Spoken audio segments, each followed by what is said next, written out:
What's going on, everyone? Welcome back to the Scale News Update. If you're not familiar with the show, this is where we talk about the news topics that happened in the scale world of RC over the past week. If you enjoy the Scale News Update regularly, hit the like button.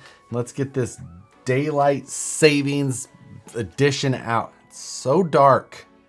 It's so dark outside already. Anyway, let's jump into this week's topics.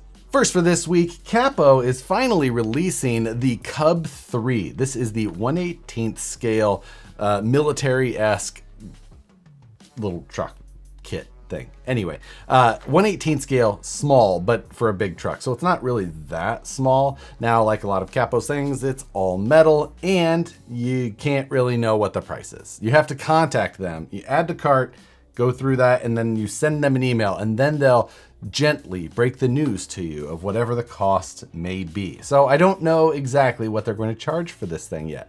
1/18 scale, kind of a weird scale for this type of thing. 1/14th or 1/12th? I can't remember. That's the more common size for like military-esque type things. I think it's 1/12 scale.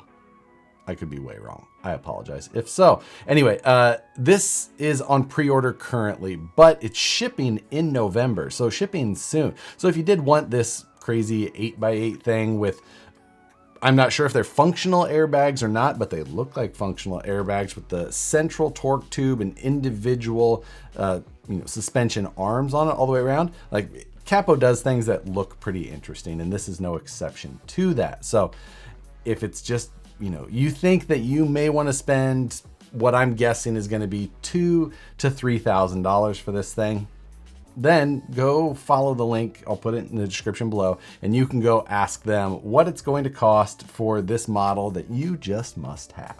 Next, last week, Axial released a new version of the base camp, the SCX3 base camp. They recently released the 1/24 scale version, but now a new or slightly different version of the SCX3 has come out. Now, they changed the manufacturing of this from Taiwan, where they previously had produced all of the SCX10s, to now China, where this one's being produced. Not sure if we're going to see that as a running change throughout the line, or what exactly you can expect from that from Axial, but this one did get a number of changes that, as I got an early one, got to take a look at it, nothing immediately jumped out as different, other than you could tell some electronics branding was different. They did change the servo from a 23 spline to a 25 spline.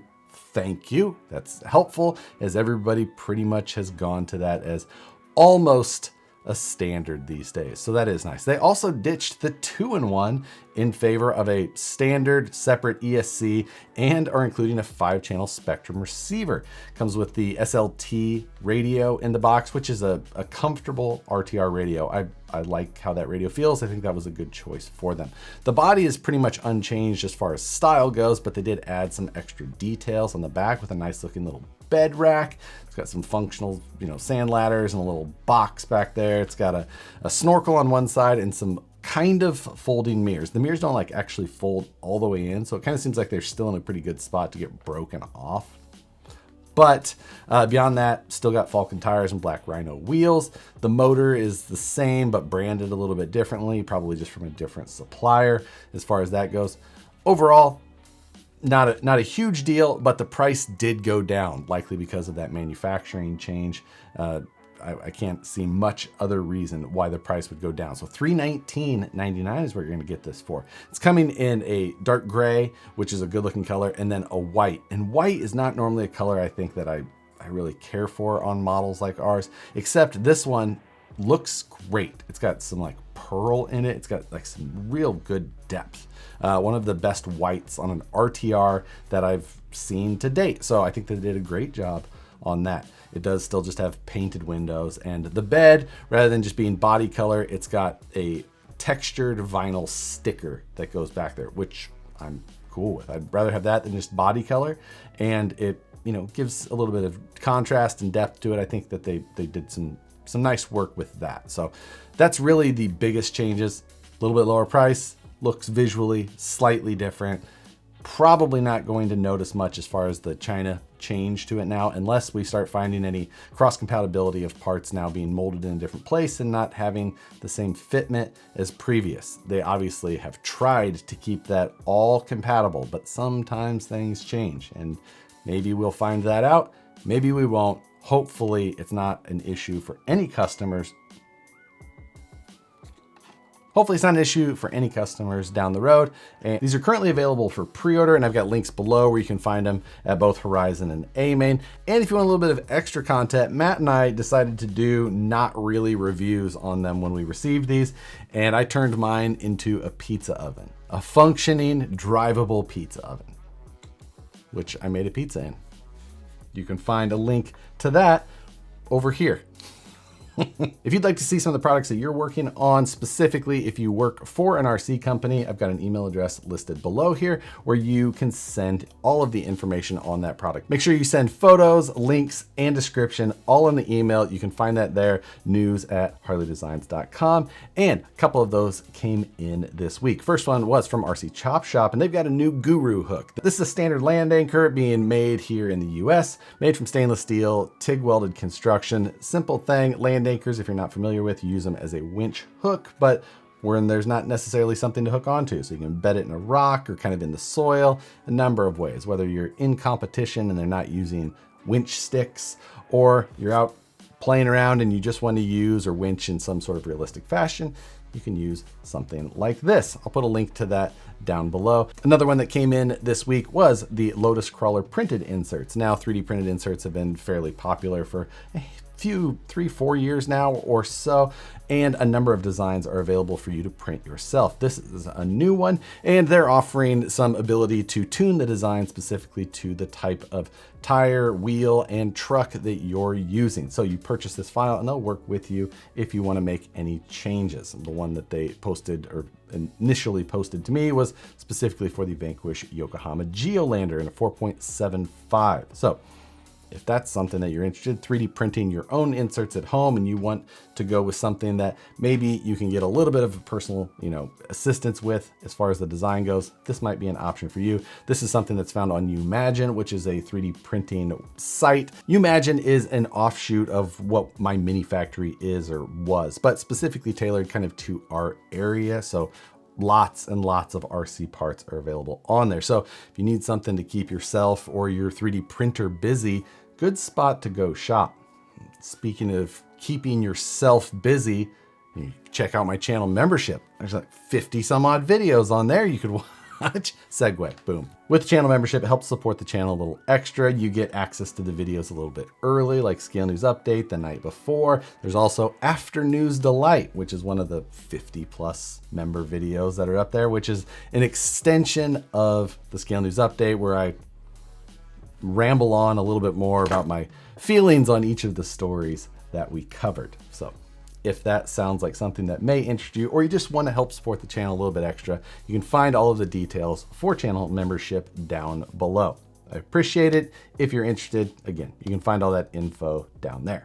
This Wednesday, 6 p.m. Pacific, 9 p.m. Eastern, come join us for a live stream takeover. This week, Logan from West Desert Wheeler will be joining me. He'll be taking the co-host seat for this week. So if you enjoy West Desert Wheeler's channel, come on over, visit, hear what Logan has got to say. And normally on Livestream Takeover, we spin the wheel for Praise Wheel, the series where Matt and I are taking H10 optics and upgrading them based on whatever a wheel determines that we have to do. This week though, Matt will be gone. So maybe Logan gets to spin/react for Matt. I think that's going to have to happen because the trucks are back where they need to be. My truck is back, but I haven't opened the box yet. Maybe I'll open it in After News Delight if you'd like to see that a little bit early. Otherwise, you'll get to see it this Wednesday when Praise Wheel goes live. Thanks to Holmes Hobbies for sponsoring Scale News Update for this month. It is November. It's one of the craziest, busiest months in retail, period. And this month, Holmes Hobby, they did recently release the Crawlmaster HV, which is a super beefy hardware version of an AM32 style controller. So got that super smooth usage for outrunners, things like that. You can run the higher voltage, thus HV. Makes sense, right? But all of the hardware that's on that chip is just beefier than most of the other options that you're going to see out there. Also, in the upcoming like 1 to 2 months, Holmes will also be releasing the Crawlmaster V2 10 pole, which is a 35 millimeter long, so a in-runner style motor that is perfect for transmissions like the VFD with a stubby kit on it, where previously you were only running outrunner motors. These 10 pole motors, that great torque, good holding power as well. He did a video on going over the benefits of it. He talked like he does, very technical, and gives you all the information of why this motor design is a great idea. So if you'd like to check that out, you can find Holmes Hobbies YouTube channel, who also makes some great videos. So go check him out over there, or check out holmeshobbies.com for your motor and ESC needs. Rlaarlo is releasing another vehicle. This time it's the XTS, which is a 1/10 scale rally car. Now, the vehicle itself looks very rally car-esque, 1/10 scale. It's going to be what it is. Rlaarlo is doing their typical thing where their releases are very odd. All of the information is out, but it hasn't actually been released yet. Very odd. Maybe a little bit more interesting than the car itself is that I think you may see a change in some of like the influencer videos that you see attached with Rlaarlo. As on a couple of their previous releases, as things progressed after the release, things went a little funny with how some of the influencer stuff was handled kind of behind the scenes or whatever. It didn't affect me personally, but some of the others, a number of the others all had the exact same story. And it seems that their customer service side for people is also suffering. Not seeing a lot of help as far as, you know, replacement parts that are needed or broken cars. So if you go look, you will find that several videos that were previously covering some of their vehicles have been removed by channels. So an interesting tidbit of information. I didn't personally have to deal with the issues myself, but just kind of hearing everything, how it went, I did decide to pull my videos down as well. So a little bit of food for thought. This week, while on my hunt for scale news, I noticed that James Knight had posted up some information about a vintage RC event that happened down in Australia this past weekend. Now, this was a 3-day event down in Australia, and it's Australia's largest RC event. Not just vintage, just the largest event that they have down there in general. Now, this was a vintage event, which was for vehicles made between 1985 and the year 2000. Yes, that is the vintage era. Anyway, they showed all of these vehicles around this whole racetrack that they had, which was over 500 vintage cars. Many of them, or a lot of them, looked pristine. Obviously, not just an old car in the garage. They were well maintained or well refurbished, whatever it was, some beautiful cars. This happened at the Knox RC track in Melbourne, Australia. I'm not sure what the largest vintage RC event is. I think that there's a huge one in the UK. Not sure if it's bigger than that or not, but if you're into vintage RC and you would like to travel 30 some hours, you know, put that on your list for next year. This week, DSM Offroad posted up, they've got some new high clearance sliders available for the Red Cat Ascent. Red Cat Ascent uses a multi-piece slider design that's got some boat sides. This instead is a much smaller design that sits inside the body rather than, you know, going past the edge a little bit, and made for nice small battery packs. These are 3D printed, but these are made out of ABS, so they should be pretty durable, especially for 3D printed parts. So if you're interested in upgrading your Ascent and you don't have a 3D printer of your own, then check these out. There's a link to the DSM Offroad website specifically to this product down in the description below, with the links to the rest of today's stories. But speaking of that, that is the end of this week's stories. For this week's question, the last story was about the DSM Offroad sliders, and they're 3D printed. Now, not everybody has a 3D printer, but I think that a lot of the people in our community are going that way. More and more people picking up 3D printers. And I think that as the prices keep coming down, you can get super reliable printers for $250 these days. And we're coming up, like I said, we're in November, one of the busiest shopping, you know, seasons of the year. So finding, you know, deals. I think that Bamboo is running a Black Friday sale right now even. So I think you can get a crazy deal on those little A1 minis. So the question is, if you haven't pulled the trigger yet, are you any closer today than you were a year ago? Or is it just still not something for you? You don't want to deal with computers at all. It's just not your thing. You don't want to deal with it. You just want to buy parts and put them on when needed.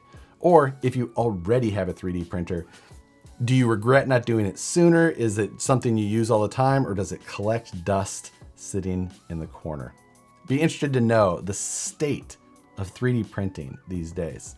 I think that we have a group here that's likely more likely to own them, but that's just my guess. So put your comments down below. My favorite part of Scale News Update, try and read through those every week. But if you enjoy the Scale News Update, hit the like button. I appreciate you guys watching every Tuesday.